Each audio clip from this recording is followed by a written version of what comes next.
Os nobres conjurados, nobres de Lisboa, tinham ido a Vila Viçosa e tinham convencido o Duque de Bragança, Dom João, a aceitar a coroa portuguesa.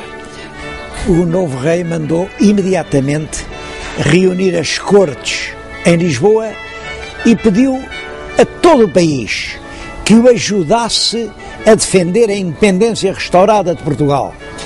Ele próprio deu o exemplo, oferecendo todas as joias, e eram muitas e valiosas, que tinha acumulado no seu palácio de Vila Viçosa. Foi resolvido também nessas cortes entrar com 2 milhões de cruzados para as despesas da defesa nacional. Uma quantia superior a quaisquer valores que então tivessem sido orçamentados em Portugal. Como era possível que um país que estava há 60 anos sob a dominação de um rei estrangeiro, que tinha o seu comércio bastante arruinado, com os negócios da Índia numa completa decadência, com a marinha mercante praticamente destruída, como era possível que esse país ainda arranjasse 2 milhões de cruzados para ajudar a guerra?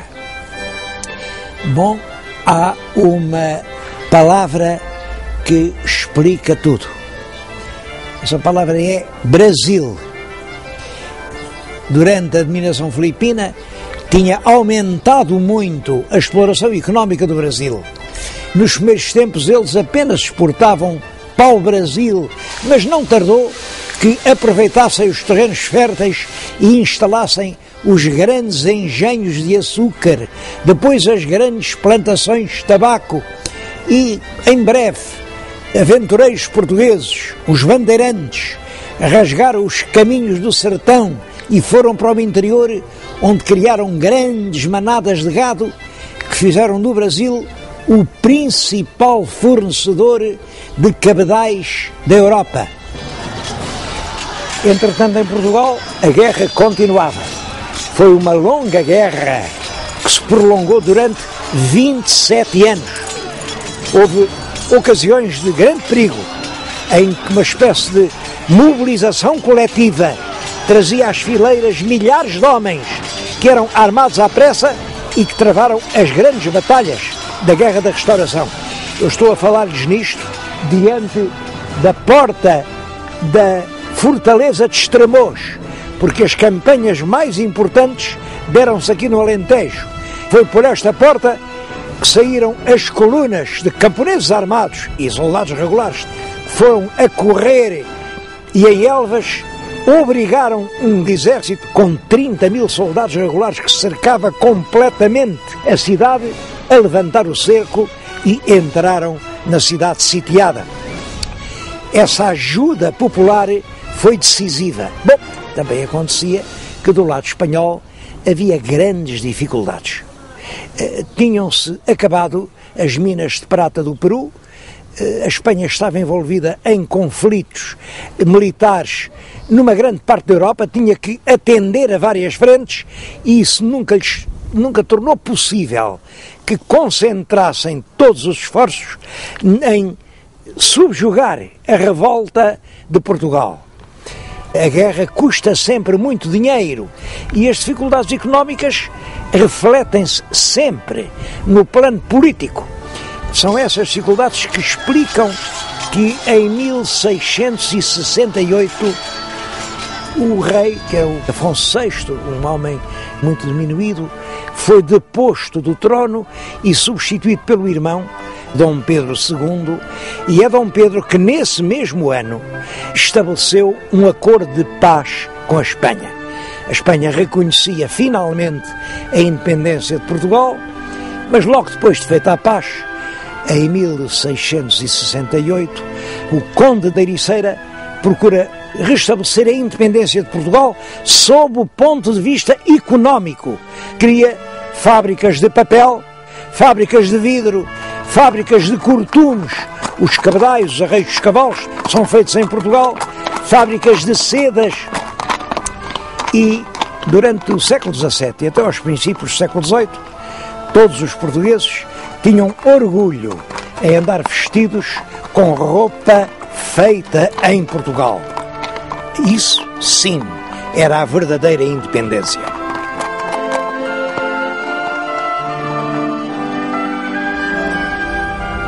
Já nos últimos anos do século XVII, 1698, 99, foram descobertos grandes aluviões de ouro numa região do Brasil que, a partir de então, recebeu o nome de Minas Gerais. O Brasil, até 1760, ano em que os aluviões começaram a esgotar-se, produziu cerca de 1000 toneladas de ouro. Tudo se resumiu a um enriquecimento temporário das finanças do Estado e à formação de algumas, mas poucas, fortunas particulares.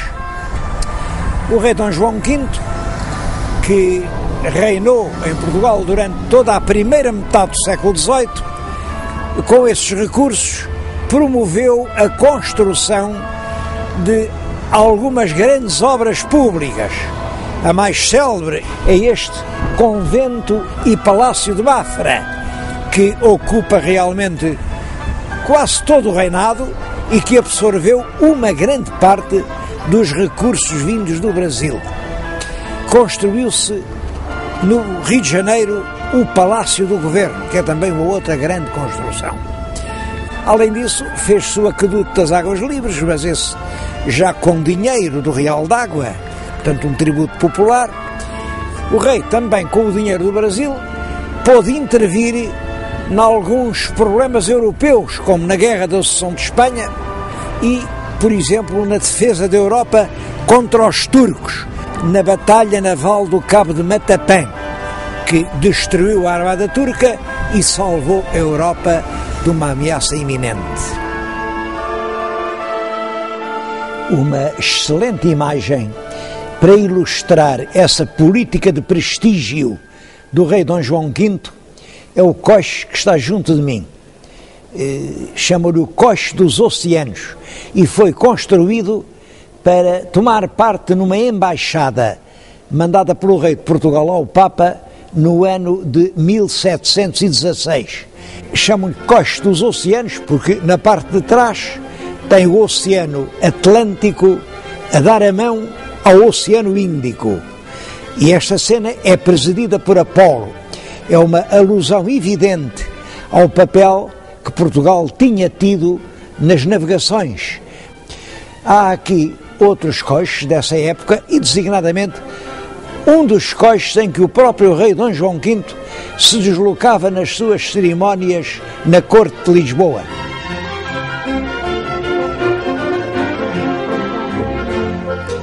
O rei Dom João V morreu em 1750 e sucede-lhe o filho primogênito, Dom José. Nós pouco sabemos das ideias de Dom José, porque ele escolheu logo para o governo um homem que tinha uma certa experiência na vida diplomática. Esse homem chamava-se Sebastião José de Carvalho e Melo. Em recompensa dos seus serviços, o rei deu-lhe depois o título de Conde de Oeiras. Estou-lhes a falar em Oeiras, aqui em frente do palácio que ele mandou construir quando era ministro. Depois, o rei deu-lhe ainda o título de Marquês de Pombal. É das figuras mais discutidas da história portuguesa. A política pombalina obedece a 4 eixos fundamentais. Primeiro, o absolutismo real. Destruir todas as forças que podiam de alguma maneira limitar o poder do rei. Essas forças eram, por um lado, a nobreza, e daí ele ter liquidado as mais altas figuras da nobreza, era o clero, mas sobretudo os jesuítas, que eram os confessores das pessoas da família real e que dessa maneira tinham um controle da política enorme. Expulsou os jesuítas e chegou a conseguir que Roma abolisse a Companhia de Jesus. A segunda característica era modernizar as estruturas do Estado. O Estado que ele conheceu estava enfraquecido depois da Guerra da Independência. Ele introduziu reformas no exército, fez um exército moderno, na justiça, fez novas leis, na fiscalidade, organizou de nova maneira os impostos, nas escolas, fez a reforma da universidade, de maneira a dar-se ali um ensino de tipo moderno. Uma das reformas importantes que ele fez foi acabar com a distinção entre cristãos velhos e cristãos novos, distinção que no seu tempo já não fazia sentido nenhum. A terceira característica foi fomentar a economia capitalista e apoiar-se sobretudo numa classe de gente rica, a alta burguesia, que tinha nascido do ouro do Brasil. Funda grandes companhias para o comércio interno e externo. É especialmente importante a Companhia dos Vinhos do Alto Douro, que tinha o exclusivo da produção e venda do vinho do Porto. Até então eram os grandes empresários ingleses quem tinham nas suas mãos esse comércio. Depois, com a Companhia de Pombal, passa a ser o Estado e os empresários portugueses. A quarta tendência do consulado pombalino é uma tentativa de modernização do ensino em Portugal. Eram os jesuítas que tinham o ensino secundário, ele tentou substituir isso, sem êxito, pelo Colégio dos Nobres, e ele também tentou fazer uma reforma profunda da Universidade de Coimbra, baseada nos princípios modernos, do saber moderno.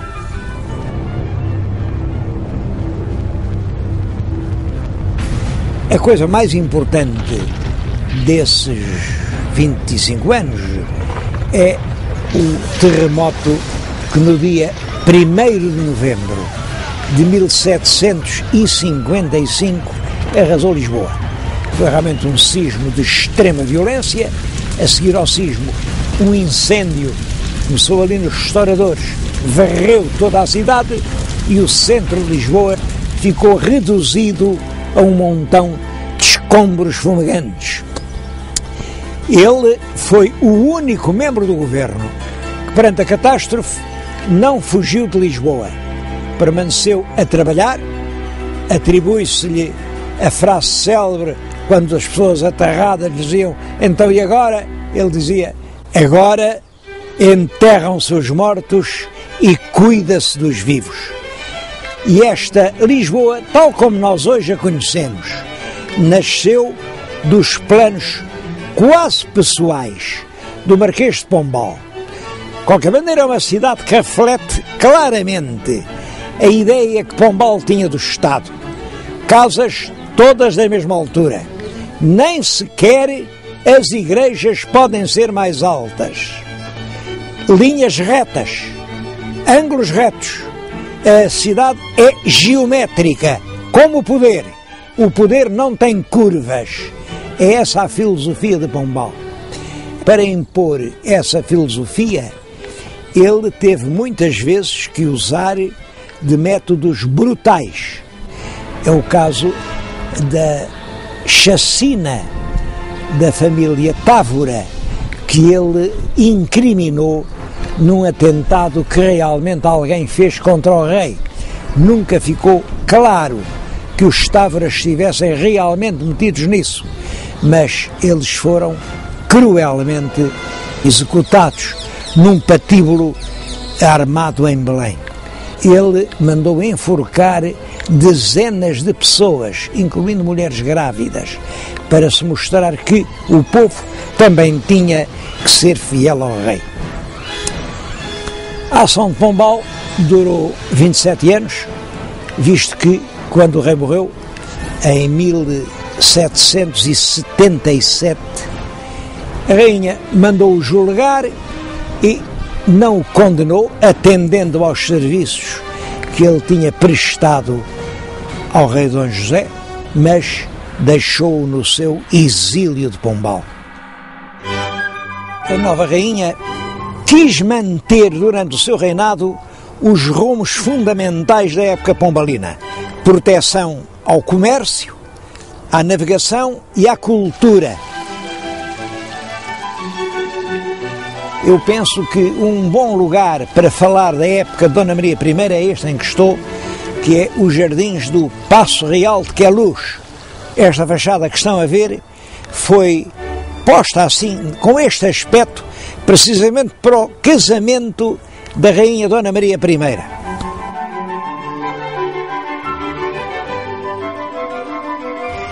Todo esse tempo foi ensombrado pelas convulsões europeias que se seguiram à Primeira Revolução Francesa. A Revolução é levada ao seu máximo com a execução do rei Luís XVI e da rainha Dona Maria Antonieta. O rumo que as coisas levavam em França mostravam que a monarquia tradicional e antiga corria risco.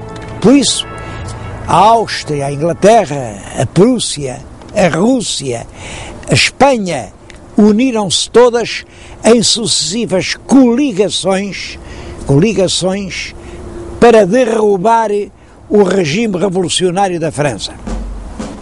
Portugal entrou na primeira coligação em 1794 e entramos como aliados dos espanhóis.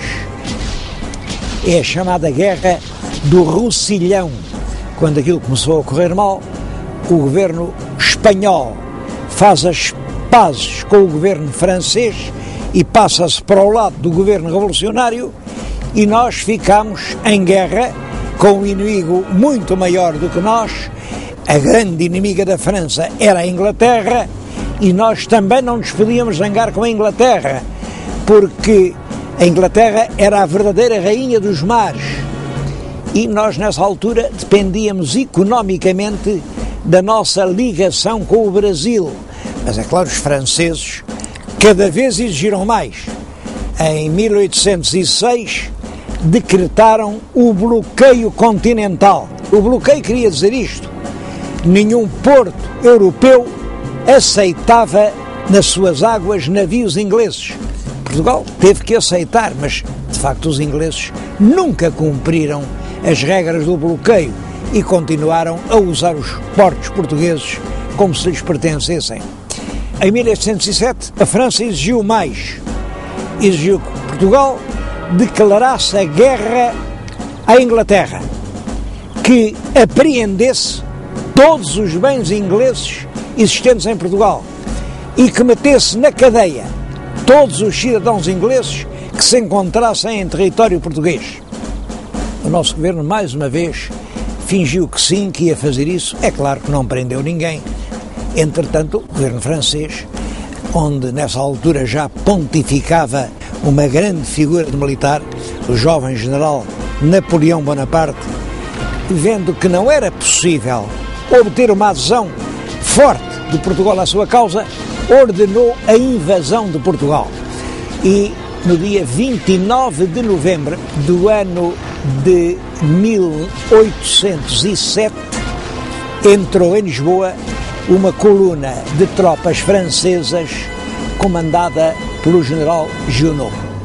Prevenida a tempo, a corte embarcou em navios portugueses, escoltada por naus inglesas, e dirigiu-se daqui ao Brasil.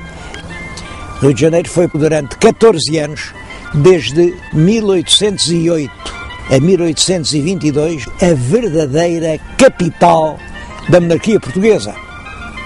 Esse facto desencadeou um rápido e enorme desenvolvimento do Brasil.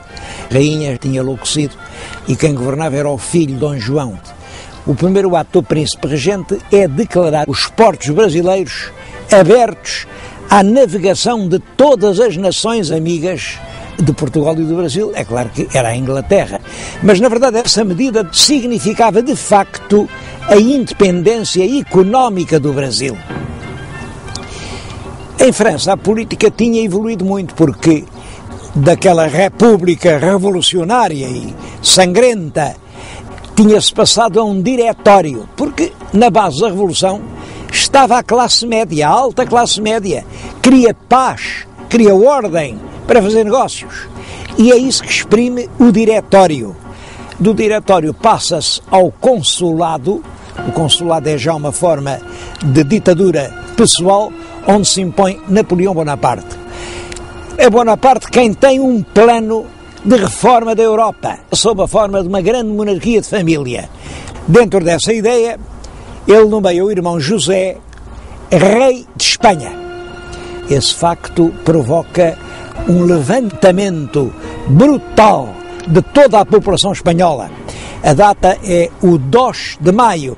Não há espanhol que não saiba de cor essa data, porque é o título de um famoso quadro de Goya, em que se vêem os militares franceses a fuzilarem os populares que nas ruas de Madrid andaram a assaltar soldados franceses. Os franceses são acusados e o governo inglês julgou que estava uma boa oportunidade para desembarcar as suas tropas na península, entrar em França e poder bater-se com Napoleão. Portanto, prepara um bom exército, 8.800 homens, sob as ordens de um general muito prestigioso, o Wellesley, e pretende desembarcá-los na Corunha. Mas é curioso, os espanhóis disseram: não precisamos aqui da ajuda inglesa para nada. E eles tiveram que reembarcar e vieram até à Figueira da Foz, daquela região de Lavos. E aí, entre os dias 1 e 5 de agosto de 1808, desembarcaram no território português. O general Junot, que era o comandante da ocupação francesa, acorreu para tentar impedir o desembarque e a penetração dos ingleses, mas é batido em 2 combates violentos, o da Roliça e o do Vimeiro, e por isso ele tem que recolher a Lisboa e negocia à pressa uma convenção em Sintra. O Junot entregava Lisboa, os ingleses metiam o exército francês nos próprios navios britânicos e repatriavam-nos com todo o saque que os franceses tinham feito por toda a parte onde tinham passado. Houve um grande protesto, mas a verdade é que os portugueses não tinham tido intervenção nenhuma na guerra contra a França. Por isso, não foram chamados a tomar parte nas negociações da Convenção de Sintra. Napoleão decide então uma segunda invasão de Portugal. Era comandada pelo general Soult e entrou pela fronteira do norte. Bom, ao contrário do que aconteceu com a primeira invasão, que entrou pacificamente em Portugal, a segunda já encontrou uma enorme resistência popular.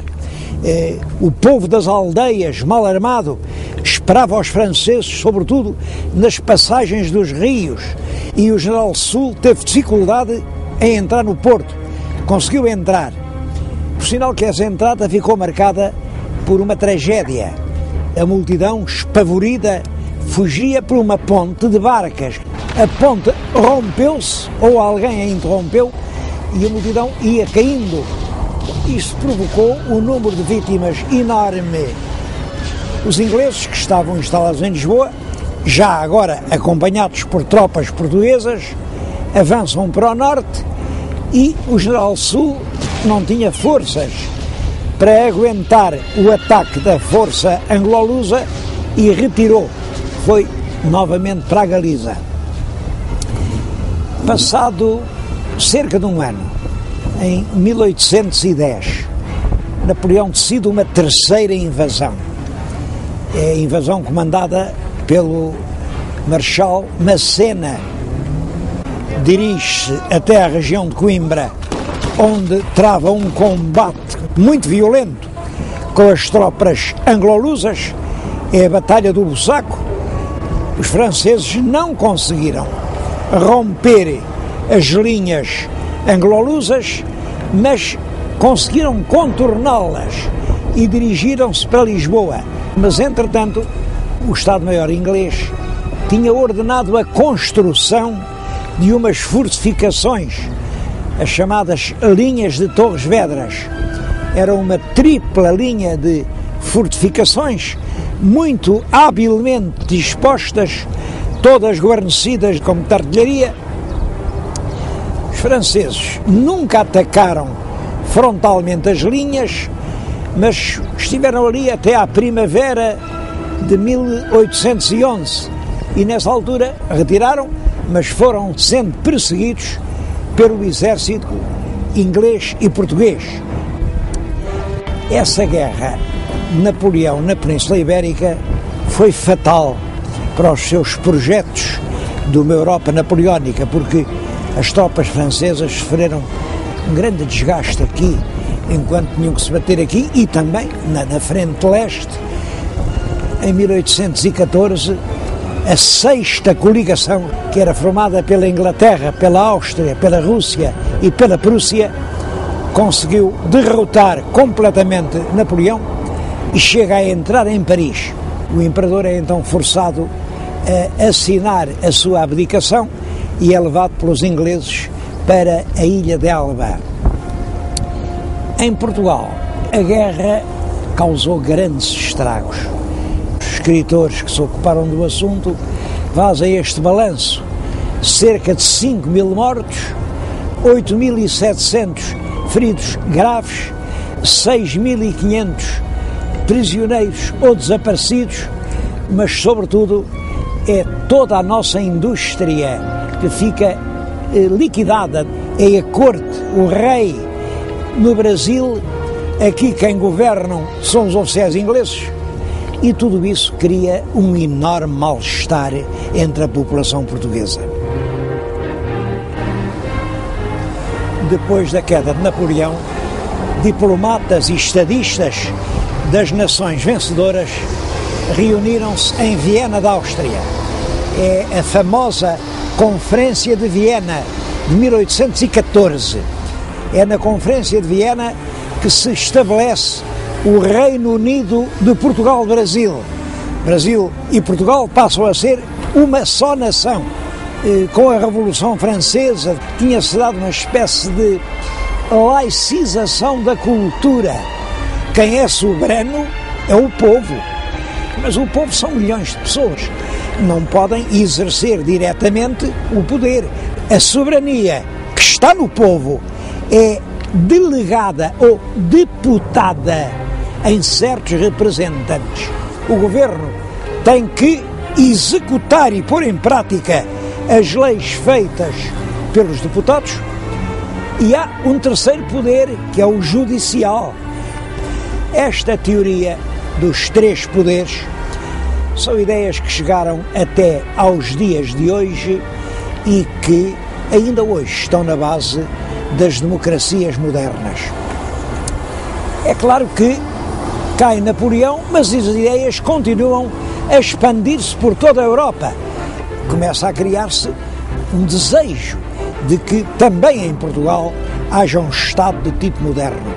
Para isso é necessária uma Constituição.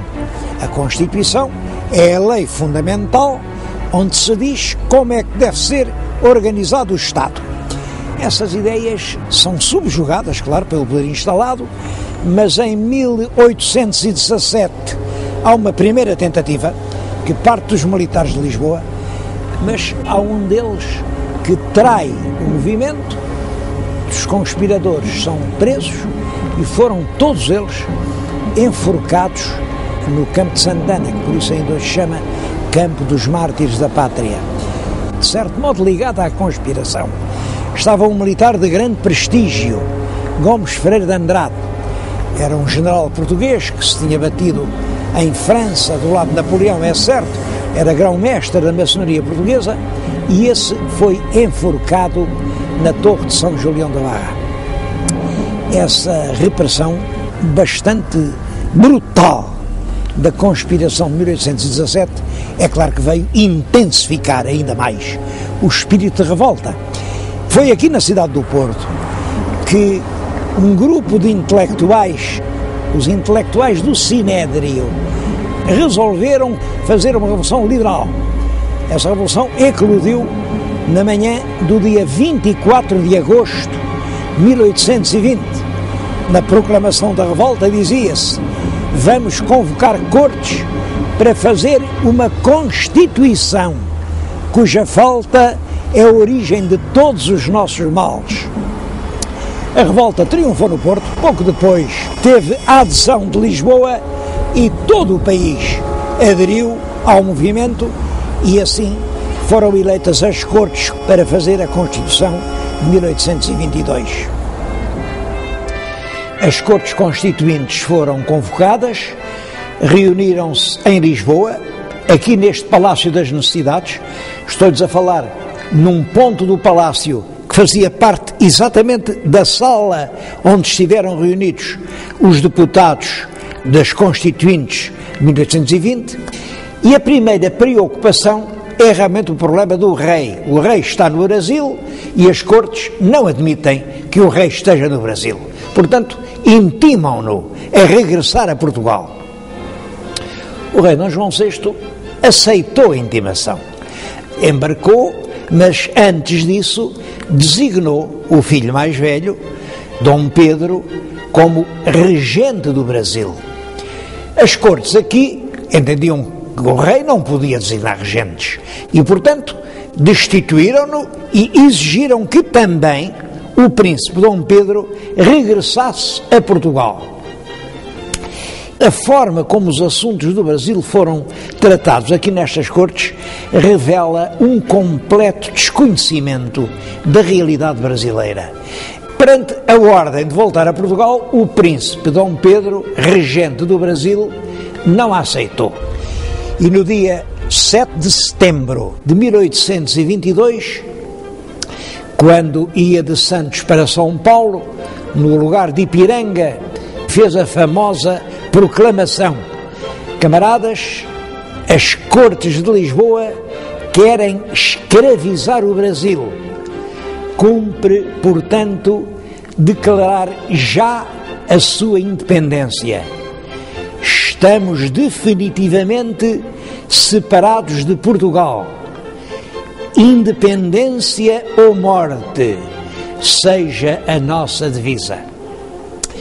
Este movimento tinha o apoio de todos os setores políticos do Brasil, tinha também o apoio discreto da diplomacia inglesa e Portugal nada pôde fazer para obstar à imediata independência do Brasil.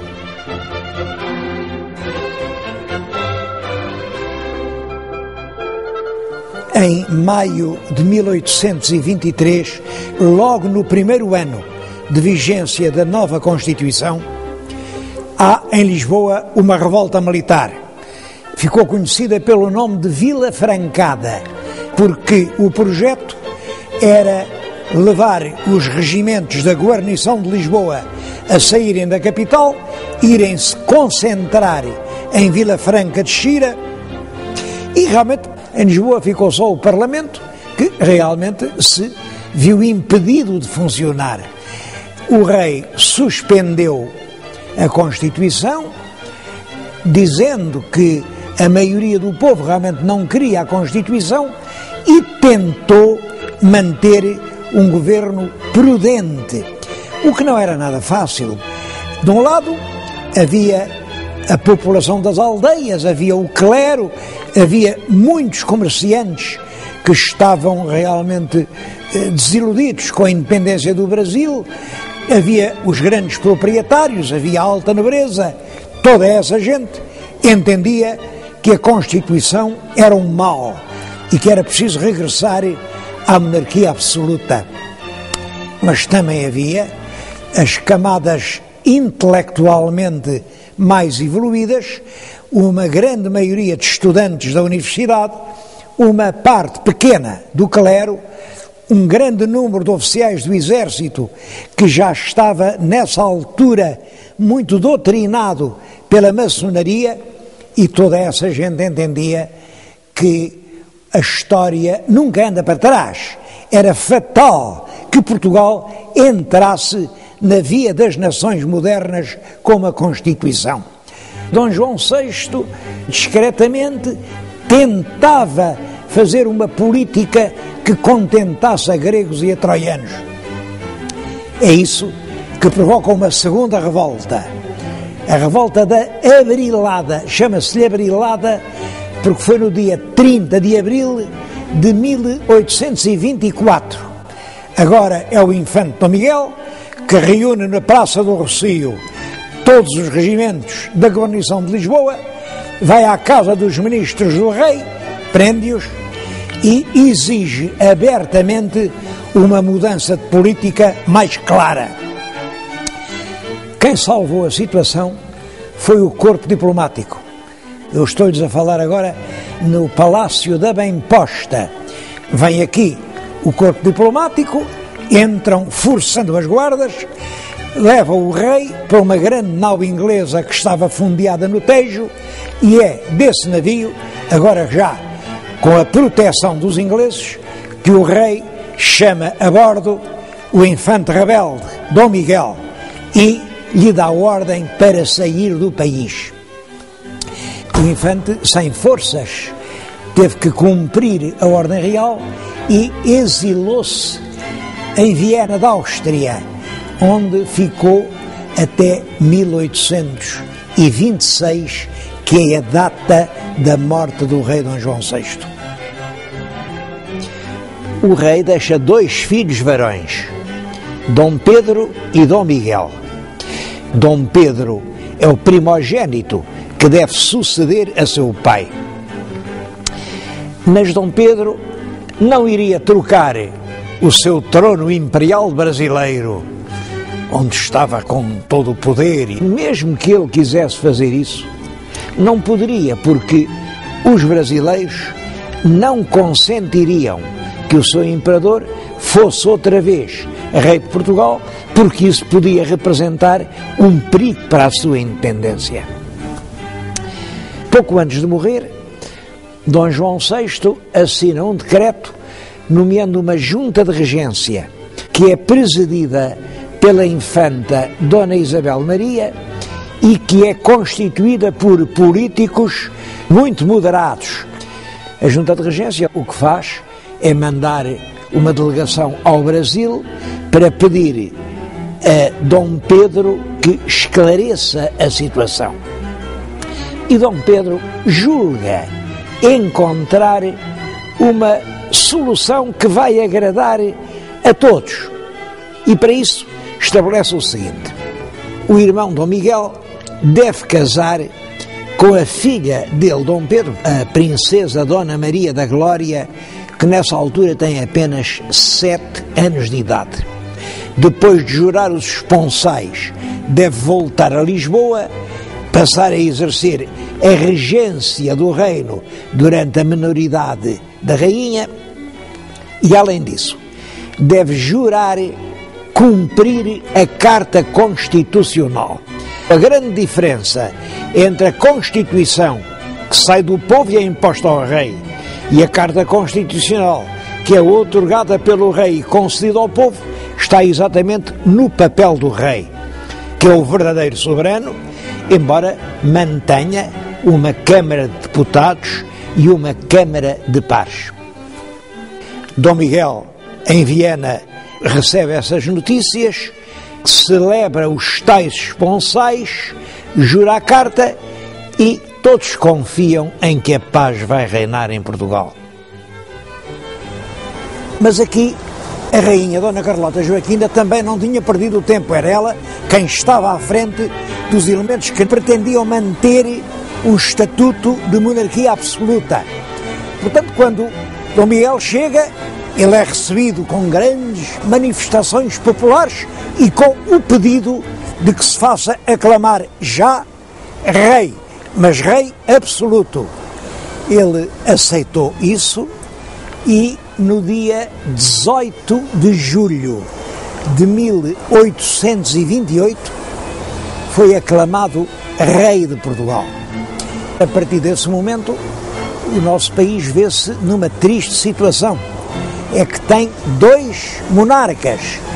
De um lado é Dom Miguel, que está a reinar de facto no território português. Do outro lado é a jovem rainha, Dona Maria II, ainda apenas na infância, e que andava lá nos seus exílios por França, pela Inglaterra. Quando se soube em Coimbra que Dom Miguel era rei absoluto, a Universidade resolveu mandar uma deputação a Lisboa para felicitar o rei. Podem calcular a indignação que isso causou nos estudantes liberais. E então um grupo de estudantes resolveu não deixar que os lentes chegassem a Lisboa. Assaltou-os num pinhal em Condeixa, matou 2, feriu 4.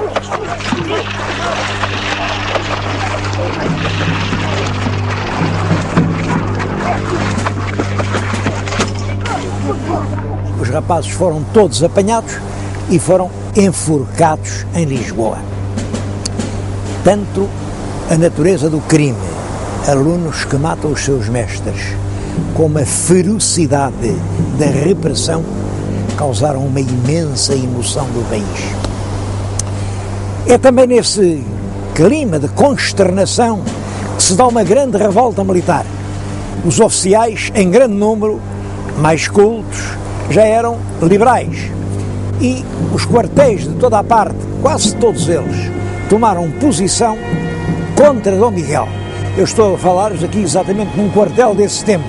É o Forte de São João Batista, em Vila do Conde, que era uma unidade militar muito importante no século XIX. É uma das muitas que tomaram voz pela rainha Dona Maria. A revolta, durante várias semanas, esteve hesitante. A maior parte parece que estava pela rainha, mas de facto a cabeça da revolta, que estava no Porto, não foi capaz de decidir com coragem a situação. Lisboa manda avançar tropas sobre a cidade do Porto e os dirigentes do movimento portuense fugiram. Essa fuga também ficou famosa. Deram-lhe o nome de a Belfastada. Belfastada é uma palavra que vem do nome de um vapor inglês que estava no Douro, o vapor Belfast, onde toda aquela gente se mete e fogem todos para a Inglaterra. Lá se reuniram, conseguiram manter uma grande fé nas suas ideias políticas. Depois foram-se agrupando nos Açores, a cidade de Angra, que tinha sempre permanecido fiel ao liberalismo. E, entretanto, aqui em Portugal, o regime miguelista entrava pelo caminho do terror. Entretanto, também no Brasil, as coisas não corriam bem. Dom Pedro incompatibilizou-se com o seu próprio governo, resolve abdicar no filho, Dom Pedro II, vem para a Europa apenas com o título de Duque de Bragança e com o pretexto de vir defender os interesses da filha Dona Maria ao trono de Portugal. Passa também por Inglaterra, consegue apoios mais ou menos encapotados, mas deram-lhe armamento, houve voluntários estrangeiros, conseguiu comprar alguns navios e é em Angra que ele organiza a expedição que no dia 8 de julho de 1832 vem desembarcar no Mindelo. Não foi exatamente no Mindelo, foi aqui, em todo caso ficou conhecido como o desembarque do Mindelo. É uma expedição de 7.000 soldados, 7.500 soldados, são os bravos do Mindelo. E poucos anos depois, em 1840, erigiram aquele monumento que tem escrito o discurso que o Duque de Bragança, o ex-imperador do Brasil, dirigiu às suas tropas aqui ao largo, ainda antes de desembarcar. Soldados, A empresa é toda de glória, a causa é justa, a vitória é certa.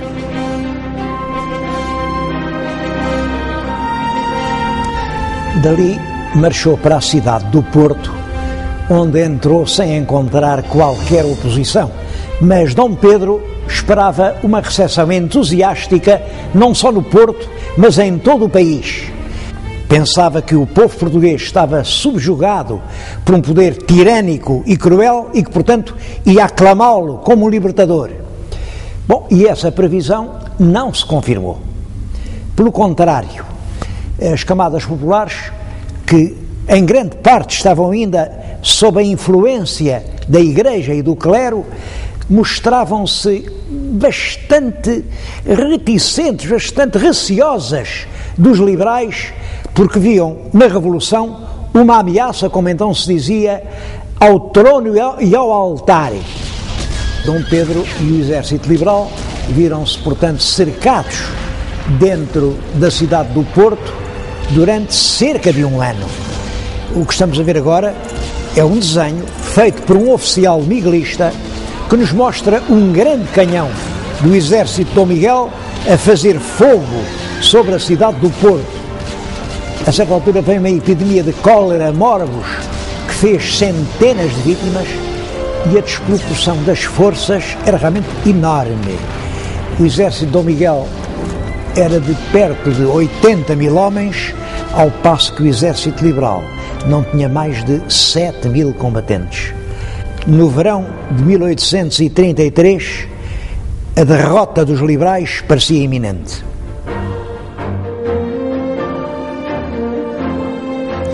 O comando liberal, para aliviar a enorme pressão que estava a ser feita sobre o Porto, resolveu embarcar algumas tropas para as ir desembarcar no sul do país e dessa forma atrair lá uma parte do exército miguelista que estava a atacar o Porto. Sai uma pequena expedição por mar, vai desembarcar no Algarve, no sítio de Cacela a Velha. Aqui em Lisboa, quando se soube que os liberais tinham desembarcado do Algarve, mandaram a esquadra para os atacar, mas a esquadra miguelista foi completamente vencida e destruída, e a partir daí as tropas desembarcadas no Algarve iniciaram uma caminhada sobre Lisboa. Não havia guarnição nenhuma, nem no Algarve, nem no Alentejo. Vêm rapidamente, no mês chegaram ali a Cacilhas. É em Cacilhas que se opõe a primeira resistência, primeira e última, porque as tropas miguelistas que tentaram deter os liberais foram completamente derrotadas. Os barcos liberais atravessam o Tejo e no dia 24 de julho de 1833 vêm desembarcar aqui, mas o ponto do desembarque está marcado pela estátua ao Duque da Terceira, que era o oficial-general que comandava realmente essa expedição.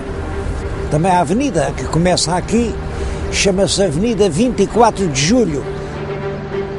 O facto dos liberais agora terem a capital do país na sua mão veio abrir-lhes possibilidades inteiramente novas.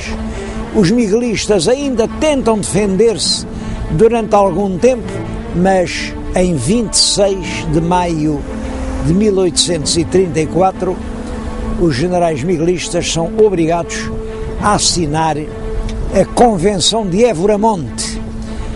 Dom Miguel aceita sair de Portugal e nunca mais voltar. É curioso que no mesmo dia, 27 de maio de 1834, Dom Pedro e Dom Miguel foram apedrejados pelo povo português.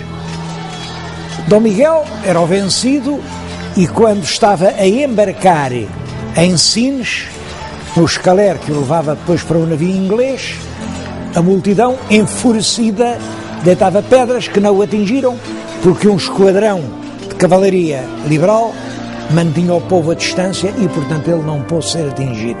O irmão, Dom Pedro, Duque de Bragança, que tinha sido por um instante Dom Pedro IV, rei de Portugal, e por alguns anos Pedro I, imperador do Brasil, nesse mesmo dia, para festejar a vitória, foi ao Teatro São Carlos. E quando assomou no camarote real, o público começou a apedrejá-lo com patacas. Era uma moeda de bronze bastante forte. O Dom Pedro mostrou um grande sangue frio, fingiu que não viu nenhum desacato e deu ordem para começar a ópera e manteve-se assim serenamente até ao fim. Mas quando saía do teatro, a multidão tinha-se apinhado no largo diante de São Carlos e arrancaram as pedras da calçada e estilhaçaram os vidros da carruagem. Os burgueses de sobrecasaca que enchiam a plateia de São Carlos não compreendiam que Dom Pedro tivesse sido tão generoso para com seu irmão Miguel. Entendiam que o devia prender e enforcar, como aliás Dom Miguel tinha mandado enforcar tanta gente. Nessa noite, desgostoso, Dom Pedro regressa numa carruagem a Queluz, deitou-se e teve a sua primeira hemoptise. A hemoptise é uma golfada de sangue pela boca. Durante os trabalhos violentos da Guerra Civil, ele tinha sido atingido por uma tuberculose pulmonar que não tinha curado. Nem então a medicina tinha maneira de curar. Este é o quarto Dom Quixote. É realmente uma das divisões mais bonitas da nossa arquitetura do século XVIII. Representa cenas da história do Dom Quixote, do Cervantes, e foi aqui que Dom Pedro, Duque de Bragança, que conquistou as instituições liberais para Portugal, terminou os seus dias. Quando ele morreu, a filha, a tal Dona Maria da Glória, de quem já lhes falei, era uma criança, mas casaram-na com um príncipe alemão, e quem tinha o governo nesses anos muito difíceis era o Duque de Palmela. Era um liberal inteligente, ponderado, um grande estadista. Foi nesse ambiente inquieto que se deu a Revolução dos dias 9 e 10 de setembro de 1836. A chamada Revolução de Setembro. Tudo se limitou a isto. Fizeram-se eleições, no Porto ganharam os deputados da oposição ao governo e uma boa parte do povo de Lisboa correu ao Terreiro de Paço para festejar os deputados. Claro que o governo não gostou, porque aclamar deputados da oposição era o mesmo que manifestar-se contra o governo. E então mandou tropas para impedir que a manifestação se realizasse. Mas as tropas o que fizeram foi confraternizar com o povo. Claro que perante isto o governo teve de cair e a rainha teve que chamar os chefes do movimento e substituir a Carta Constitucional de 1828, a carta outorgada por Dom Pedro, pela Carta Democrática de 1822. A rainha teve que ir ao Palácio das Cortes e jurou que cumpriria a Constituição e punha de parte a Carta. É claro que os políticos mais conhecedores e realistas, sobretudo o Passos Manuel, sabiam perfeitamente que a Constituição de 22 era muito radical, entregava praticamente o governo ao Parlamento, qualquer pequeno assunto para ser resolvido implicava imensas discussões e suspenderam a Carta Constitucional, mas também suspenderam a Constituição de 22 e disseram que entravam num regime transitório, portanto numa ditadura, até prepararem uma outra Constituição. Os políticos mais conservadores não perderam tempo e, com o apoio dos ingleses e também com o apoio dos belgas, resolveram dar um contragolpe. A Inglaterra mandou uns navios de guerra que ficaram no Tejo para proteger o palácio.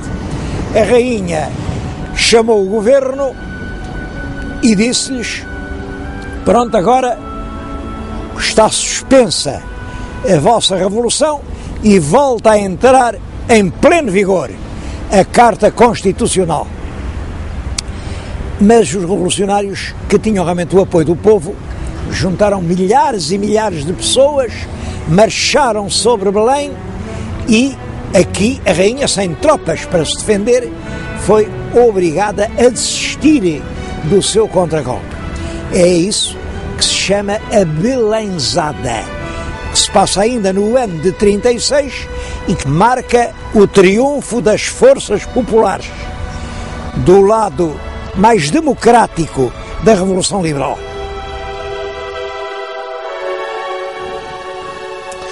Depois de falhada a tentativa da Belenzada, entrou-se num período de rápidos progressos materiais e de progressos também na cultura.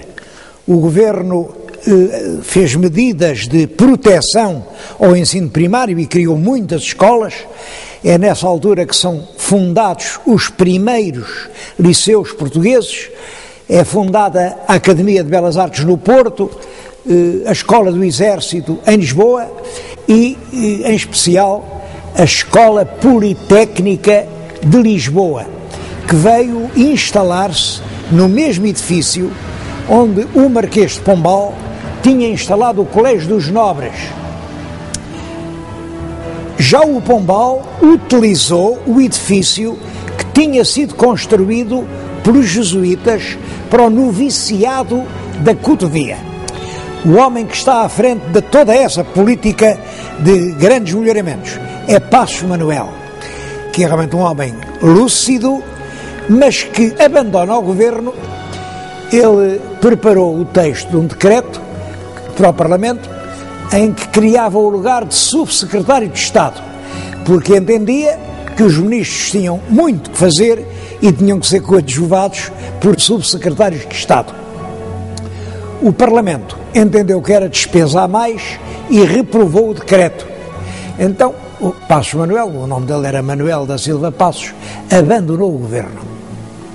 A situação política continuava muito crispada. O Marechal Saldanha e o Marechal Duque da Terceira, à frente da maioria do exército, tentam apoderar-se de Lisboa.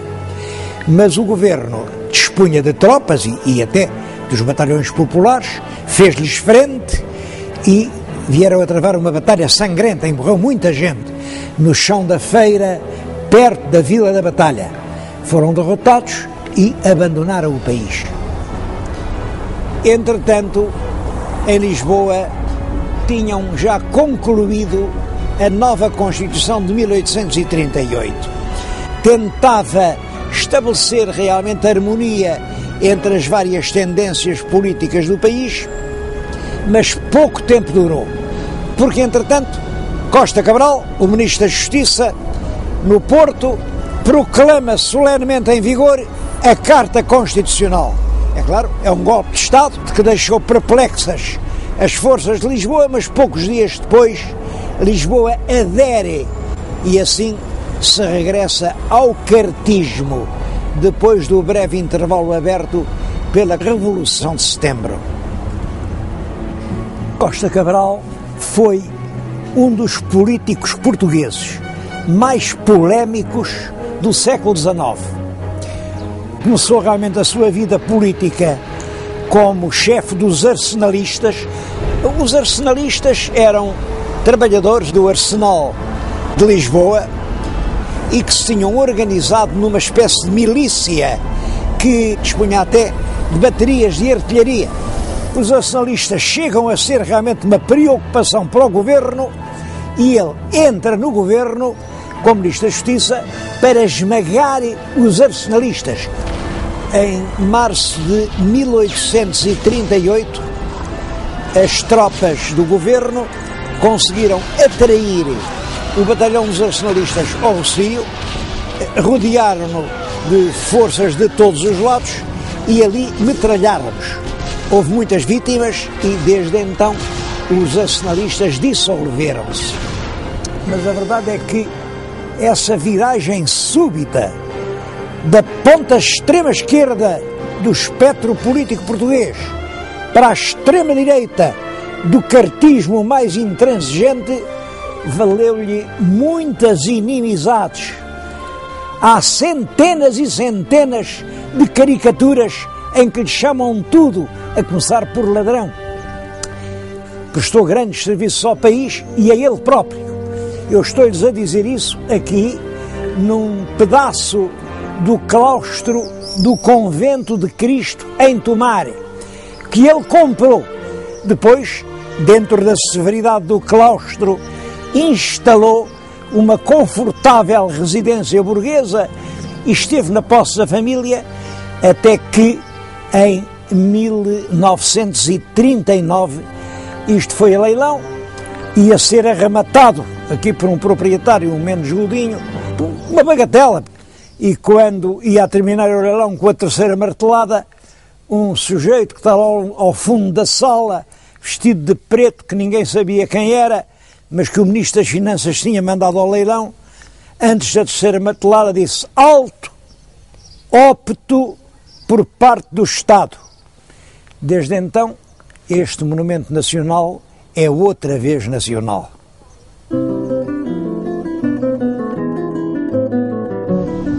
Algumas das leis de Costa Cabral, como a lei que mandava elaborar as matrizes do registro predial, outra lei que proibia o enterramento dos cadáveres dentro das igrejas. Claro que esse enterramento era uma fonte de doenças. Bom, mas essas leis provocaram nas regiões, enfim, menos desenvolvidas do país um grande descontentamento popular.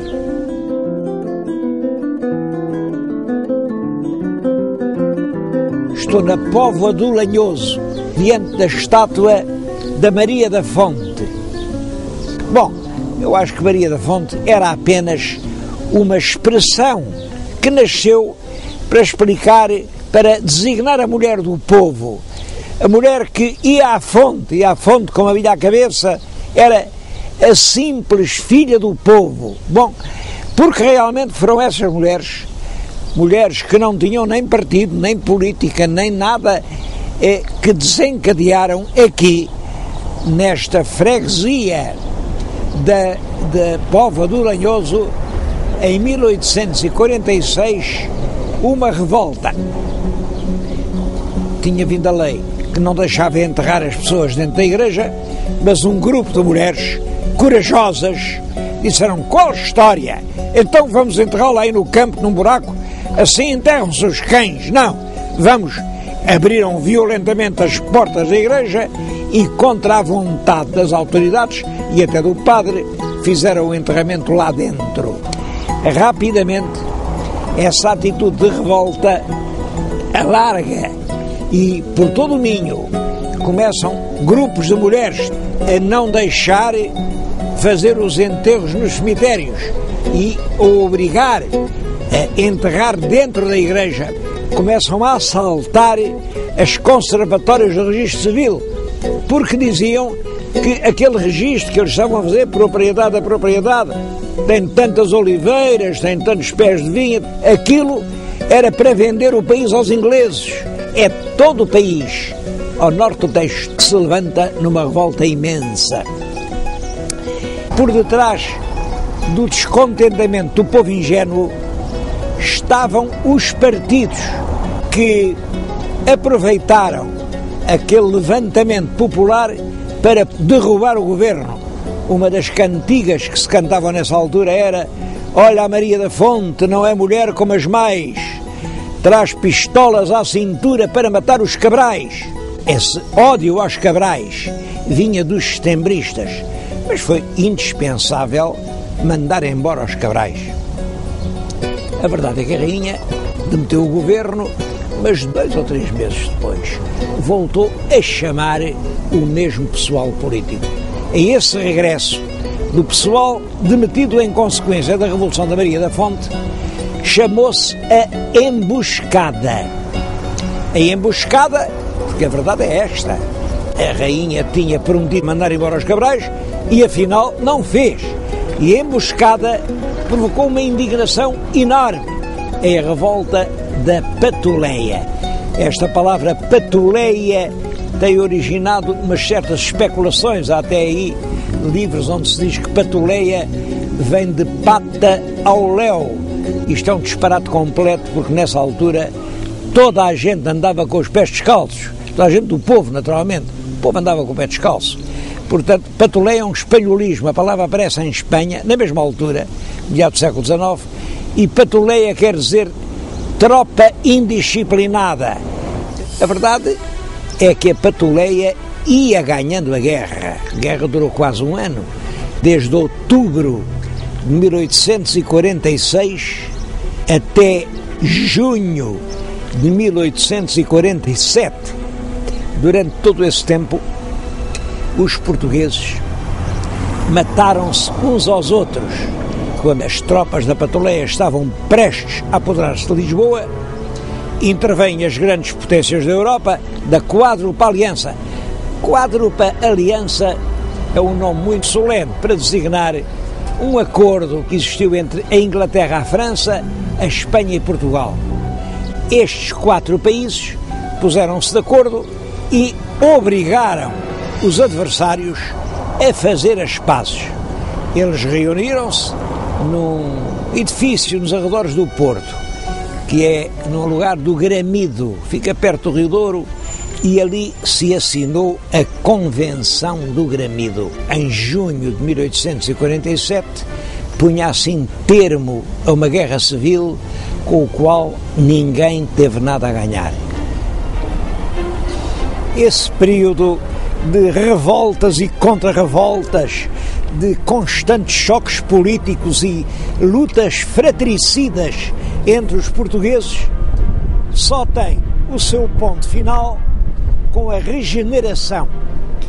Uma revolta militar que ocorreu no ano de 1851. A revolta, esfiada pelo Marechal Saldanha, teve a sua origem aqui no Porto, mas todo o país rapidamente aderiu. Ao governo competia liquidar a revolta, mas o general em chefe das Forças Armadas, o próprio marido da rainha, o rei Dom Fernando de Saxe-Coburgo-Gotha, põe-se à frente do exército e vem a caminho do Porto, mas tão lentamente, parando em cada sítio, inclusivamente quando encontrava tropas que se dirigiam para o Porto para alinhar na revolta, dizia com toda a gentileza: fazem favor de passar, fazem favor de passar.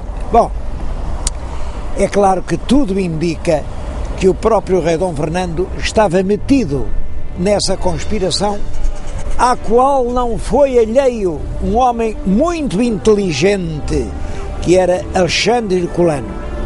Deram-lhe o nome de regeneração a essa revolução, porque a ideia de regenerar, quer dizer, voltar a uma pureza primitiva, é uma aspiração que houve sempre em Portugal.